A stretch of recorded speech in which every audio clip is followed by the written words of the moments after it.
Antiwar.com and Chaos Radio 95.9 in Austin, Texas. I'm Scott Horton, and this is Antiwar Radio.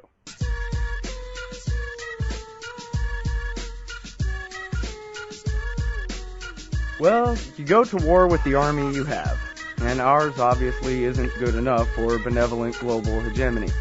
Well, they're working on it, and here to tell us about the military's plans for the future and their weapons systems is Frida Berrigan. She's the Senior Research Associate at the World Policy Institute, and she's on the National Committee of the War Resisters League. Welcome to the show. Hey, thanks for having me.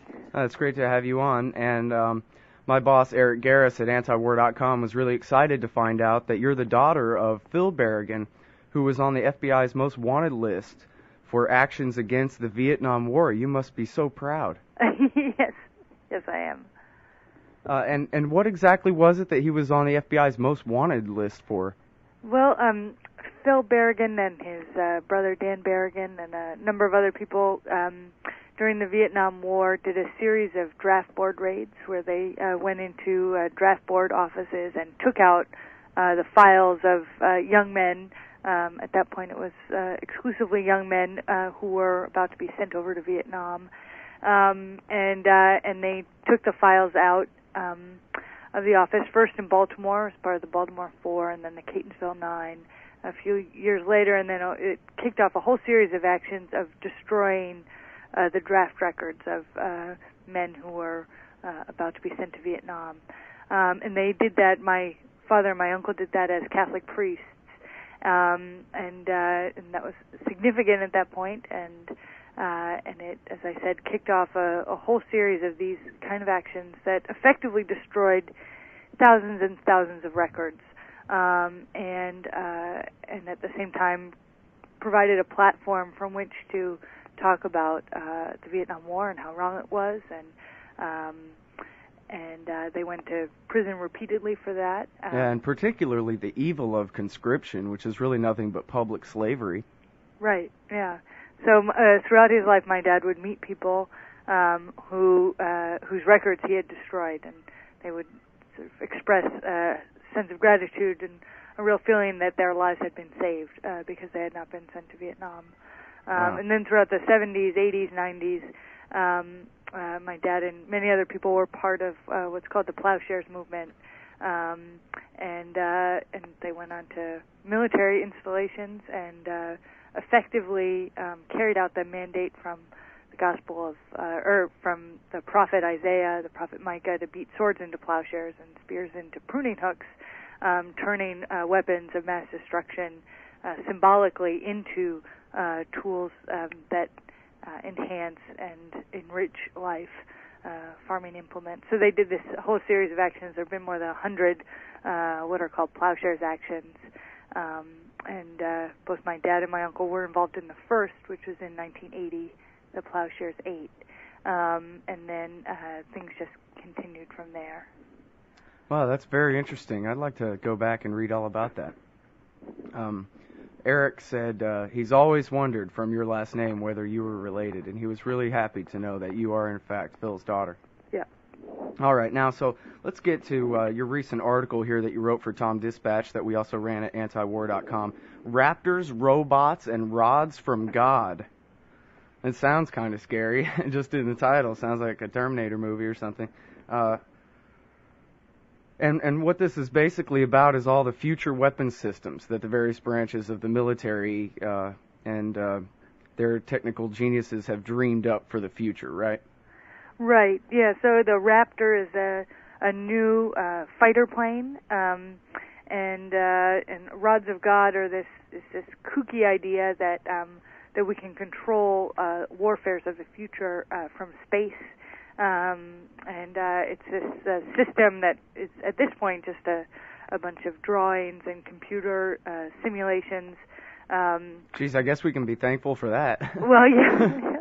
I mean, what's interesting was looking through and preparing for this article, so many of these systems, whether it's missile defense, ballistic missile defense, or some of these high-tech fighter planes and bomber planes and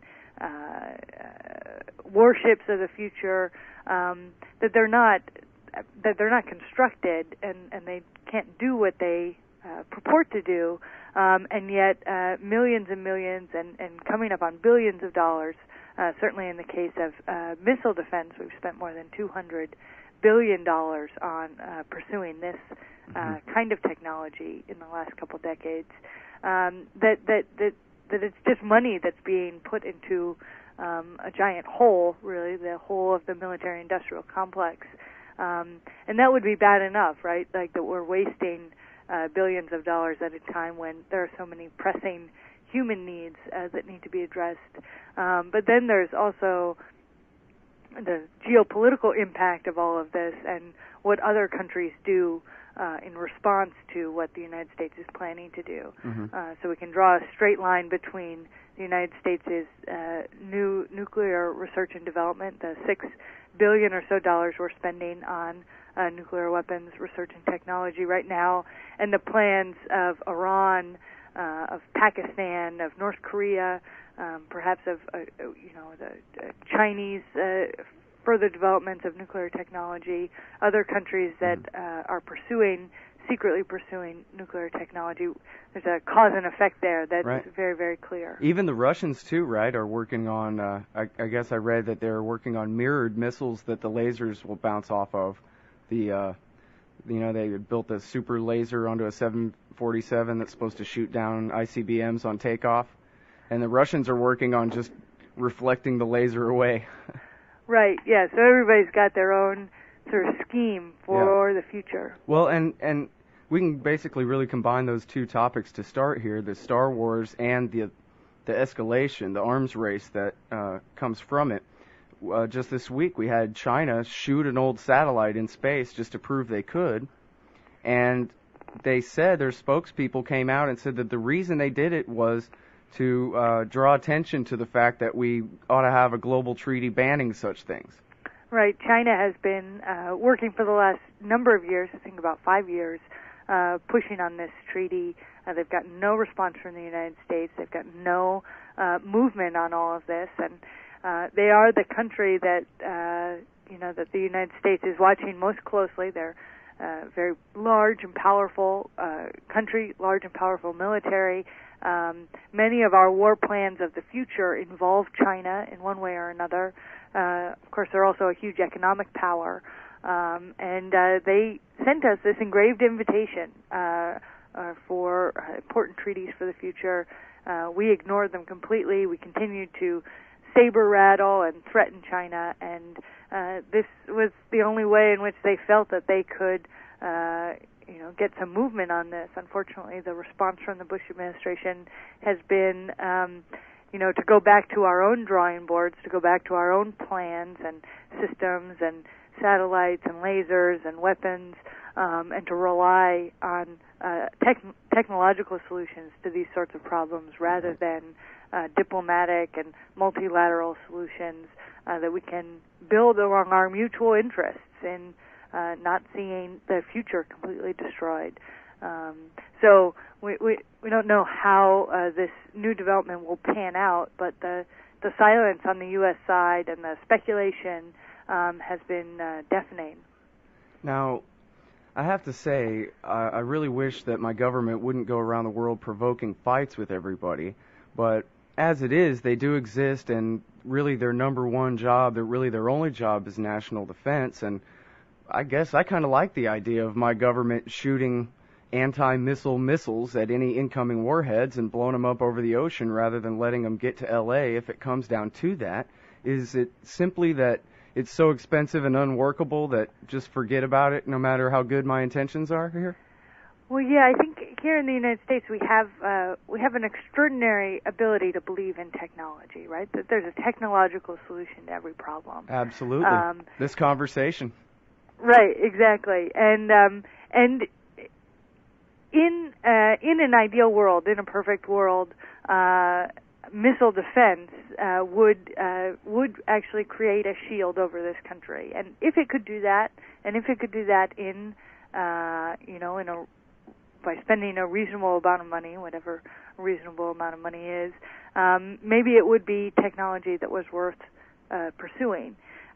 If there were actually missiles out there that could hit us and that were threatening to hit us, and that was a reasonable threat from which we needed to defend ourselves. But really, the only countries that could deliver nuclear bombs here would be either our allies in Europe or Russia and China. That's right. That's right. So we have all these other nightmare scenarios: North Korea, Iran, an Islamic State in Pakistan. Those are all very far off, very remote, and very preventable. And so are the threats coming from Russia, certainly. We know exactly what we need to do to keep a nuclear missile coming from Russia to hit us. China, as we've already been discussing, wants to pursue a different way. So there are all these intermediate steps that we can take to keep these threats from developing, to keep them from becoming imminent. Mm-hmm. And then there's the fact that the technology just is never going to work. Yeah, they failed over and over again to shoot down incoming missiles, haven't they? Exactly. They've failed over and over again. They've failed so often and so embarrassingly that they no longer make public the results of the tests. And the tests, I mean, it's a misnomer to even call them tests. They are highly scripted, is the language that they use. And that means that basically they're set up so that they won't fail, that they're not tests at all, that they're PR, they're sort of propaganda exercises. Right, and then they fail anyway. That's right, and then they fail anyway. Now, you said earlier that America's wasted $200 billion on this project since the 1980s. Is that all? I guess I would have thought it was even more than that. Well, that's a good question. The $200 billion comes from the Congressional Budget Office. So it's a nice, round, solid number that's backed up by, basically an arm of the government. You could argue and sort of add into those costs a lot of other things, and it could become a much larger number. Well, and you say it's $9.4 billion just for fiscal 2007. That's right. Since President Bush has come into office and sort of made ballistic missile defense one of the pillars of his administration, pretty quietly, we have seen a large upswing in spending on missile defense programs, and in fact moving forward on deploying those few aspects of the system that do work, or that have been proven to work in these highly scripted tests. So he's moving forward with it very, very quickly, despite the fact that it will never work. And there are many different reasons for that. I think primarily among them is this idea that missile defense is not a defensive system at all. In fact, it's an offensive system. It's to make it safe for us to be more belligerent. Exactly, yeah. Exactly. You put your finger exactly on the point, that it makes it safe for us to threaten countries throughout the world. It makes it safe for us to pursue our own new nuclear warheads and new nuclear plans. Right, that's my next question. What are these hybrid warheads they're talking about? Doesn't that sound nice, hybrid warheads? Oh, yeah, it pollutes less. Right, exactly. Saves on gas. Right. It's called the Reliable Replacement Warhead. And this is a scheme by which early in his administration, President Bush sat down with President Putin, and they made an agreement to reduce the number of nuclear warheads that each nation has, moving from about 10,000 warheads to about 2,000 warheads. That's a huge disarmament, really, if it moves forward. There are a lot of problems with the agreement signed by the two leaders. First and foremost, among the problems was the fact that there was no timetable, right? By 2012, we will reduce nuclear weapons by this much. There's no timetable by which, by 2004 we would do this, by 2008. And so we could come all the way up to 2012 and not have reduced at all. But under the cover of this plan, the United States is disarming, but what it's doing is putting more powerful warheads in fewer missiles. So we are reducing the number of warheads that we have, but we are increasing the potency and the lethality of the warheads that we hold on to. Now, what kind of tonnage are we talking about? Do you know? I don't have those figures in front of me, but we're talking effectively about thousands of Hiroshimas. Right. I mean, they've already had hydrogen bombs that are in the megatons. Right. Which is a city killer, right? You could kill Houston with one of those. Right. Right. So, this reliable replacement warhead, Los Alamos Lab and Lawrence Livermore Lab have been in a competition. These are the two cornerstones of the United States nuclear infrastructure. The place where the science of nuclearism takes place. They've been in a competition to come up with a new design for a new warhead. And many, even in Congress, have said this whole scheme, is about projecting nuclear power abroad, but it's also essentially a welfare program for PhDs. As is really the whole defense budget is really just welfare for billionaires, isn't it? Right, exactly. And we can certainly talk about how much of this is basically just to keep all of these corporations that have extraordinary political power, keep their stock options high, keep their CEOs in multi-million-dollar salaries every year. But these two national laboratories are in this competition, and then at the end of the competition, the Nuclear National Security Administration decided, we can't really choose between these two warheads. They're both so great. Let's just move ahead with a hybrid of the two ideas that allows for continued and increased funding coming from the Department of Energy to both of these installations. I think an interesting interview that ought to be arranged some point in the future is kind of a side note here, is just the nationalization of all science in the country, where if you're a real math and science inclined person, you basically can't get work unless you're working for the state or for a private contractor that's making weapons for the state. What else is there? Unless you're, into making medicines or something. Right, yeah. You essentially are working for one of these laboratories, or you're working for a military contractor that's contracting with one of these laboratories. Mm-hmm. And that's striking. I mean, it would be interesting to talk more about that. It's striking given the huge scientific problems that our country and our world faces right now, whether it's the need for sustainable and renewable energy sources, for cures for diseases, for all of the problems that we face today are really going to be solved by people like me with liberal arts bachelor's degrees. They're going to be solved by people who understand physics and understand engineering, and you mentioned all of those minds are occupied basically coming up with better and better ways to destroy the planet instead of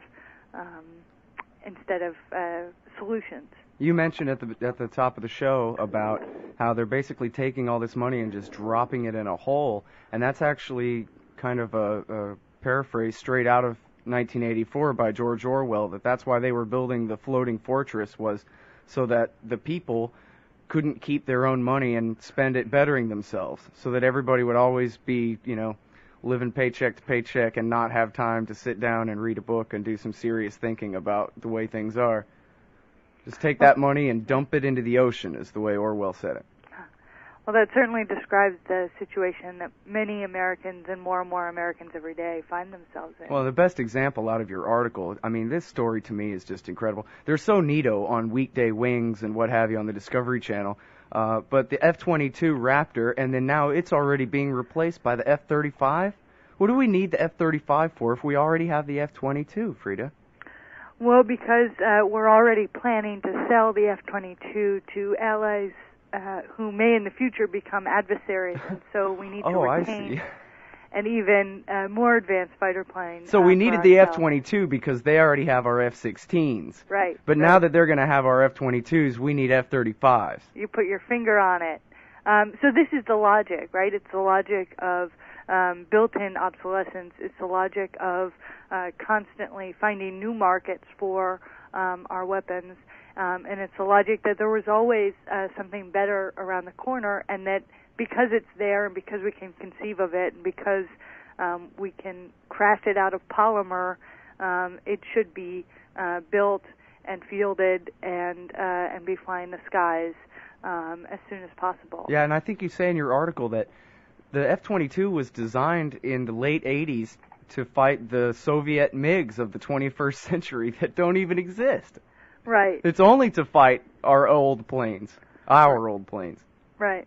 And you think about the threats that are facing U.S. troops on the ground today, and no matter what you think about the war in Iraq and what position you take on it, there's no argument under which there's no way you can make an argument that the F-22 or the F-35 is helpful in winning the war in Iraq. Those are not the tools that are needed by troops on the ground today. Right. I mean, these kind of planes are basically for fighting against major powers, not occupying third world nations indefinitely. Right. And there's not a single country in the world that's flying a plane that can engage the United States in the way that weapons designers are imagining we will be engaged in the future. See, this was my understanding, that basically a flight of F-15 Eagles can kill anybody in the world. Forget about it. And so if nobody can even come up against the F-15, then why even bother with any of this, except, again, to give welfare checks to big, fat, rich people? Exactly. I mean, and now maybe when they said on the Discovery Channel that the F-15 Eagle can beat anybody, that maybe that was just, military-industrial complex propaganda too. I guess I couldn't discount that. Right. Well, yeah. I mean, a lot of these systems have enduring problems that the American public doesn't hear about because the corporations want to keep all of this under wraps. I mean, there are a number of retired generals who have looked through the U.S. military budget and identified 50, 60, 70 billion dollars worth of cuts that could be made tomorrow just on systems that are unnecessary, already obsolete, made for threats that don't exist, or don't work and don't do what they say that they're going to do. Now, how many F-14 Tomcats did they just throw in the garbage? Just a few months back, right? They threw them in the garbage? Yeah, they canceled. That was my understanding, was they completely canceled the F-14 and retired it. Huh. And this is a plane that worked perfectly good for 30 years. Right. And that's to make room for the new planes that are coming off the assembly line now. Yeah. Incredible. Now, we gotta skip straight to the Death Star now. You write in your article about the BX bomber, the rods from God. What's this? Near space? They dropping bombs on you from space? Is that it? Right. So the rods from God are a mystical-sounding system that promise to strike ground targets anywhere in the world in a very, very short period of time. So this is sort of cutting-edge technology that projects a future in which not only will we be fighting wars on the ground, fighting wars from the air and from the sea, but also projecting power in a profound and lethal way from space. This is also envisioning future wars where people are sort of out of the equation. At least people on our side are out of the equation, and it dovetails with this future combat system which the Army is pursuing, in which billions and billions of dollars is being invested in right now, which basically removes U.S. soldiers from battlefields and through high-tech communication system allows them to basically be where they're not. And we're already seeing some of this technology being used in Iraq and Afghanistan with Predator drones, which are armed, unmanned aircrafts that hover over areas, relay images back to Colorado, back to California, and then technicians sitting at computers send in the message to fire missiles. Well, and these drones have even been deployed over the Texas border with Mexico, haven't they? That's exactly right. That's exactly already right. being used against us. Right, and you know, I mean, these systems are no more infallible than human beings on the ground, and in fact, more mistakes can be made, more innocent people can be killed, and the whole discussion over what war means and what war costs is obscured and obfuscated and sort of sidetracked because U.S. troops would no longer be involved, and so we can project power with greater and greater levels of impunity, and that's really what all of these systems, when you add them all up, that's what they really mean is being able to project power without consequence and without cost, at least human cost and political cost. Yeah, it's funny, you know, you talk about all this stuff is so fancy and high tech and, you know, straight out of a Terminator movie or something. But meanwhile, my neighbors are right now patrolling Iraq in aluminum Humvees. Right, that's the other side of all of this, right? That there are more than 100,000 soldiers in Iraq. Sometimes they don't have enough food. They're not getting their mail. Their parents are holding bake sales and garage sales in order to buy them body armor off the internet. And yet we're sort of the military of the future, and we're being killed in Iraq by, you know, TNT wrapped in a couple wires, activated by a cell phone, right? Like it's a $15, $30 bomb that's destroying some of these tens and tens, hundreds of $1,000 systems. It makes me wonder what a actual national defense would cost. What do you think, $10, $20 billion a year, something like that? Well, there's been some great work done by a woman named Cindy Williams at MIT and a number of other people working in peace and security that put together a unified budget for national security. And really? How interesting. Yeah, and envision security and national security not just as military security, but as functioning public health systems, functioning police and intelligence systems. I'm not so sure I want that. And they estimate that for about $150 billion a year, with this comprehensive definition of national security, we can be a secure nation that can respond to threats that emerge and actually threaten the United States, and then we can also respond to threats that are not enemy nations, but are some of the threats that we're going to be dealing with in the future: pandemics, flus, food contamination. Mm-hmm. And they say that'll be $150 billion a year. How much are we spending now? Well, right now, today, we're spending about $500 billion. And that doesn't include the wars, right? That's just the basic military expenditures. The basic military expenditures. And then what President Bush and his administration have come up with a very smart and insidious plan to have all of the costs of the war and the wars, because we're talking about Iraq, we're talking about Afghanistan, we're talking about this nebulous, ill-defined war on terrorism, that all of that spending comes in what are called emergency supplementals. And those go through Congress a couple times a year, once or twice a year. They're $75 billion or $120 billion. And because they're for the troops, there's no debate, there's no dissension. These bills are rammed through, and they're full of pork and special projects and things that have nothing to do by any argument that you could possibly conceive of, anything to do with fighting the wars in Iraq and Afghanistan. For example, in the most recent supplemental, there was money for the Joint Strike Fighter, right, which won't even be off the assembly line for a number of more years. Yeah, I'm sorry, we're just going to have to cut it there.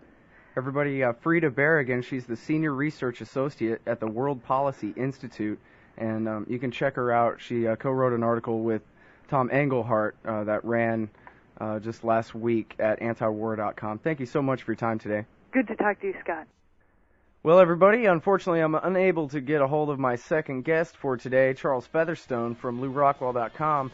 Probably time zone difficulties, I'm guessing, but hopefully we'll be able to get him on later on in the week. I'm going to go ahead and just play some music for the rest of the hour for you guys. So thanks, everybody, for listening. This is Antiwar Radio for Radio Chaos 92.7, 95.9 in Austin, Texas, and be sure to check out the archives at antiwar.com.